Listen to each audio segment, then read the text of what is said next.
Hello, everybody. Welcome.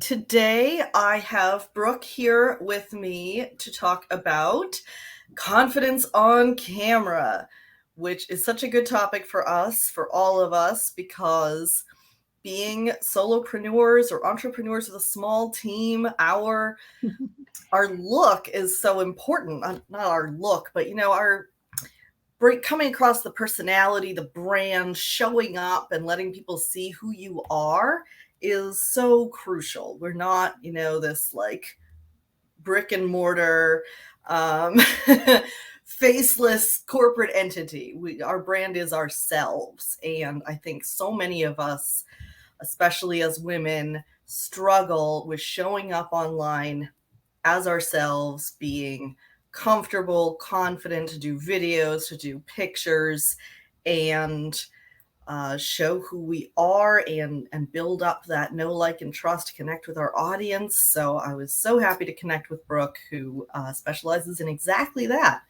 So go ahead and give us maybe an overview first, and then some tips about how we can be more confident. Sure. Well, first, thank you, Carolyn, for having me on today. It is my honor to be here with your audience.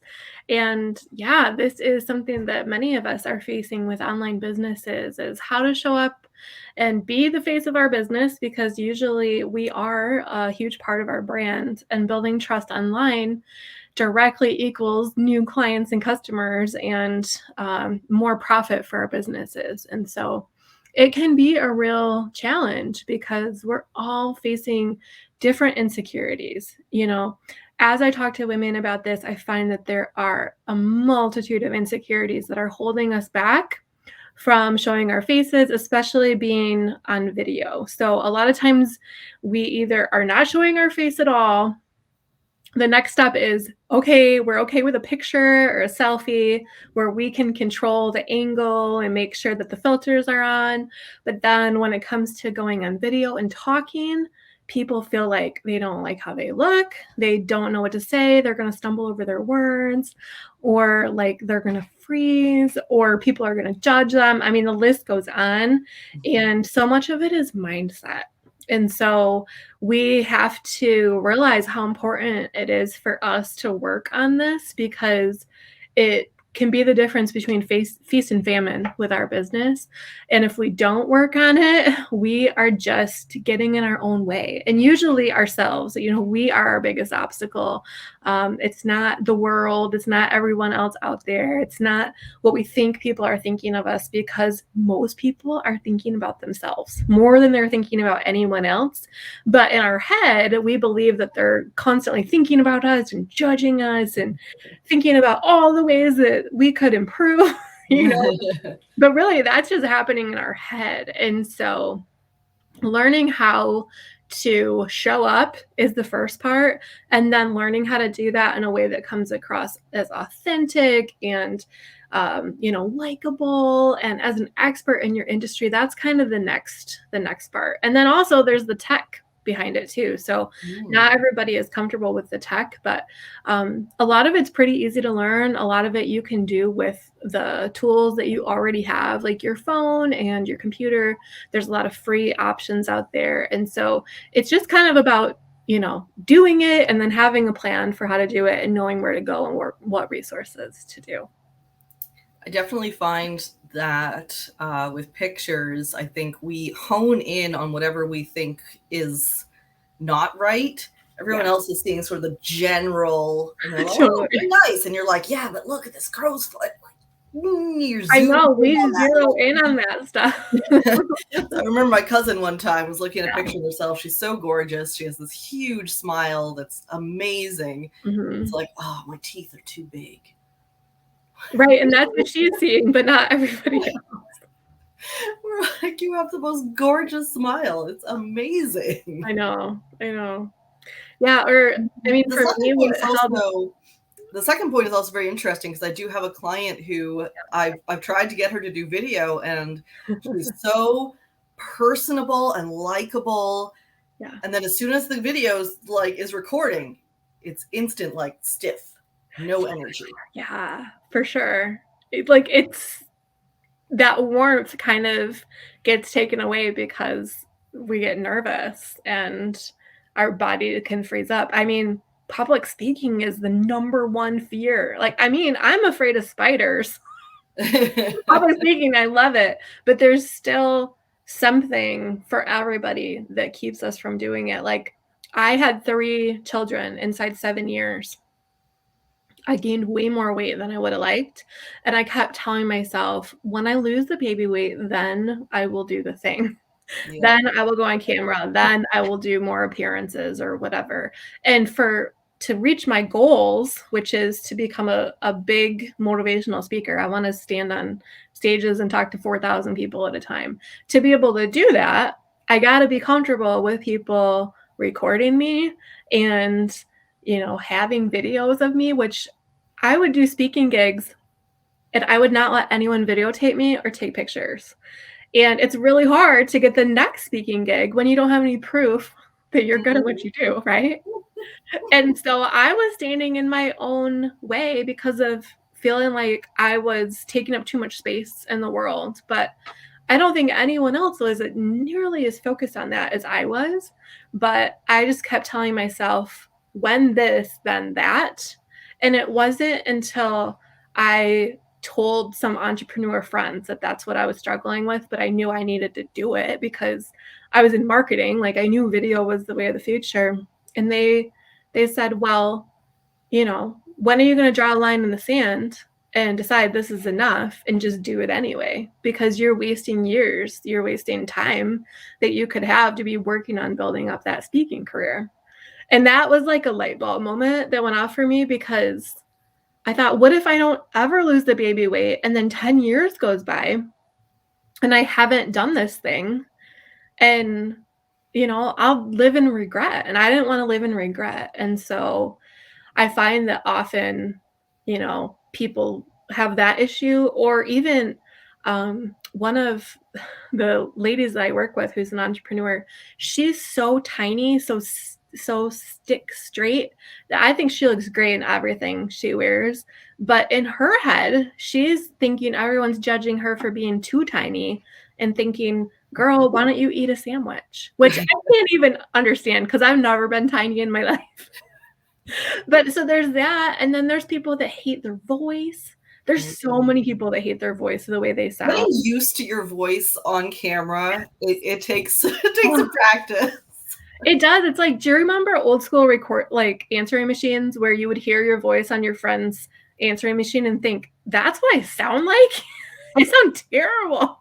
I used to record books onto tape, literal tapes with my Really? dad's Oh my. little microphone, and then that's how I got used to my voice because I hated it at first, but I Yeah. kept having to play it back, and eventually it started sounding normal to me. So you do get there. Eventually, it does sound regular. Yeah, it's like repetitive practice makes us good at anything. Think of a quarterback. Like, they're out there doing it again and again and again and again and practicing the thing that they want to be really good at. And so it's the same thing with going on camera, listening to yourself. The more you see yourself, the more you're like, "Yep, that's what I look like. Oh, well." It's more important that I get my message out there than it is that I look a certain way or sound a certain way or, have no likes or ums or ahs in my speech as I talk to people, because you will get there, but it's not an overnight thing. It's practice. And And deciding to show you up. have your They say, clients practicing a lot because you have yeah, a coaching program about doing yeah, this, so they get to practice their video I skills. do. They Yeah. And I created that because it's the thing I needed, which is, how most of us end up creating the thing that we offer is like we needed it or we saw something in the world that was a need wasn't being met. And so I thought, I had to do it all myself, just practice and have some accountability. But what if there was some framework for that? And so that's kind of what started my program. And it's turned into an academy now where people have gone from being like stick straight and acting like so stiff on the camera to being very comfortable and making reels and going live and really becoming somebody that people see as an expert online that they see again and again show up in their feed. And it's made a huge difference for a lot of businesses. Yeah, once you start getting like Mhm. somebody recognizing you, it's so Yeah. much easier to recognize your face than just your name might pop up, if you see Mhm. you on Facebook, then they see you on Instagram. But if they see your face in both places, it's like that really solidifies in their brain more. Yeah, well, and then people grow to trust you. Mhm. And they might know several people that kind of do what you do, but you're the one who they think of because they've seen you talk and they hear how you enunciate words and in the way that you teach. And there's just so much about you and your personality that goes into how people choose to work with you or not work with you. And so it's like a friendship, you feel that chemistry with somebody or you don't. And Mhm. that's okay if they're not your people, but also you're drawing them forward, people that you might not even know yet, because they're being drawn to the way that you teach or your methods or your pillars or whatever it is with your course or your program. Mhm.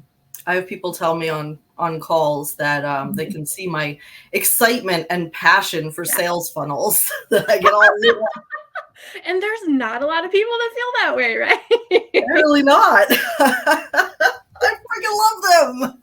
Right, yeah. Well, and sometimes even just being a woman in a space where there's a lot of guys and they can see you and like, oh, they get you and that can draw your people forward too. When I think sales funnels, I think I of a handful of guys I know. You're actually the only female that I know that really specializes in this. And so I would probably pick you because I've grown to know, like, and trust you. You're female, you get it, you're a mom, and, that's the kind of stuff that comes through when you're talking on camera, and it's like, yeah, she gets it. She's working from home, she's got kids, and we're all just You trying to see that build real what life. You we're doing. see Yeah, on video, that yeah, I'm not like a bot, that I'm not, you're uh, not a people bot. fake it on video. Like, you You're guys a want real to find person. out. Yeah, mhm, yeah. So, what do you think are some practical starter tips for people who are nervous Mhm. about showing up online for their business? I think start with the low-hanging fruit always. So, to me, that is going live in your Facebook group if you have one. Mhm. Otherwise, just do it on your regular Facebook profile. Go live, have it be just a couple minutes long, tell people about what you're doing or show them, which is even better, show them what you're working on, and see if you can get some comments in there. Don't be surprised if people don't join you live, if that little number in the top of your screen says 0. I mean, that happens all the time because people will watch the replay later. Mhm. So sometimes it can feel a little bit like you're talking to a hairbrush and it feels a little awkward. And I know that's a big barrier for people, but just act like you're pre-recording a video and you have something to say and make it short so that it's not a big thing. Don't do 40 takes. Limit yourself to 2 takes and just let it be good enough. Allow that perfectionist in you to just, you know, hit the highway. 1 or 2 takes is all you need and then build from there. So do it again. Do the same thing again until that feels like second nature, no big deal. And then maybe try making a reel on Instagram. Those are so fun. They're easy. If you can't figure it out, watch a YouTube video, how to make a reel. There's lots of them out there. And You reels don't is have to visually. dance. We What's promise. that? You don't have to dance. You can just do this.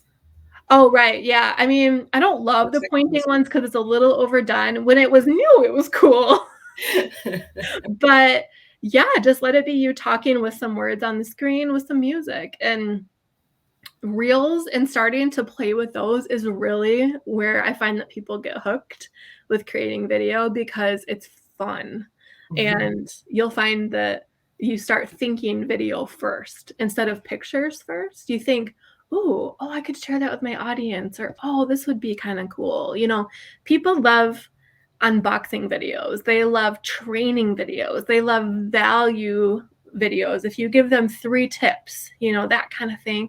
So it's not just you telling your life story or something. Nobody wants to hear that. They're way more focused on themselves and how you can help them. And so if you have something to give, and don't be afraid of giving away too much. That's also a tip that I have.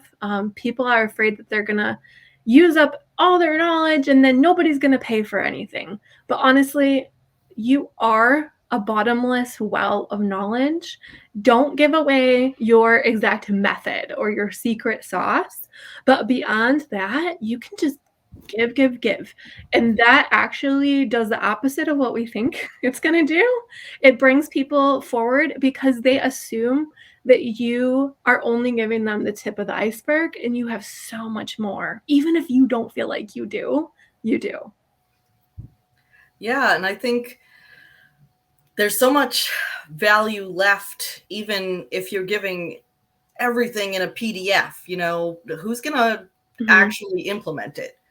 Who's going to actually understand each step and do it correctly? Like, a lot of times, even if you've given them what they need, they still want your help with it. So.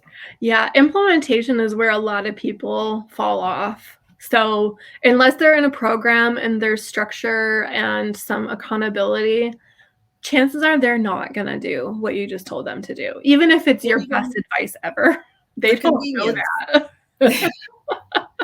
Like, I used to be a blogger, and I made a book out of a bunch of my blog posts because for some people it was more convenient to read it in that format, and they were willing to pay for that instead of trying to like scroll through a web page back and back and back through hundreds of posts over years.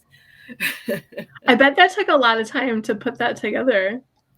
It wasn't too bad. I used to have a publishing company, so writing and books were already something that I understood well how to do, and I had done like Kindle books and print on demand books. And then I blogged for 10 years. So, to go all of that. We need to talk about that. That's so cool.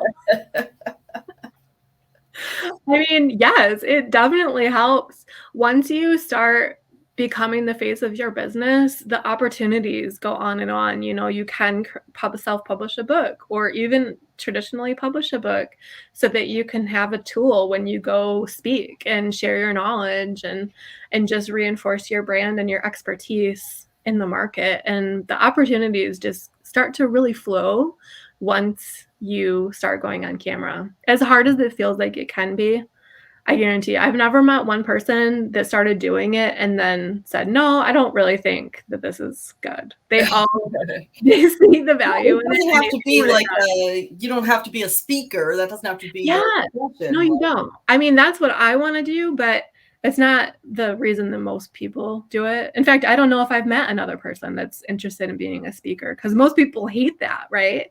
I mean, I've met other people, but not through my program and not what I teach. But usually it is so that they can fill their programs and courses or sell whatever it is that they're selling, their services, their product. I feel like going back to talking about the recognizing your face in different places, it's kind of like those multiple touch points that somebody needs to see you or your message a certain number of times before they take action.